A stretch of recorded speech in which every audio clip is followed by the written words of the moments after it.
งสัยใช่ไหมคะว่าคนหามาได้ยังไง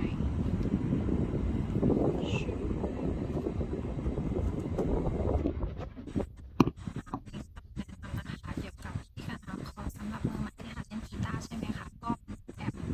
ที่สามารถทำให้ฟรีนะคะคุณป้าทำให้ฟรีเนาะแล้วก็เข้าไปได้ล่างก็จะเป็นมา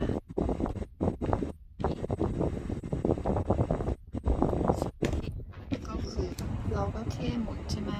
หมุนไปปั๊บอันนี้หมุนได้ทั้งสองอย่างถามว่าเราจะเอาอะไรเราจะเอาตัวไหนนี่หมุนได้ทั้งสองแบบนี้ส่วนนี้ก็คือถ้าใครยังไม่เข้าใจก็ไปสามารถไปหาเสิร์ชดูกับอาจารย์ท่านนี้ได้นะคะเพราะว่าอันนี้ก็เรียนแบบมาจากอาจารย์ท่านนี้นะคะก็ประมาณนี้ใครอยากได้ A อะไรอันนี้คือ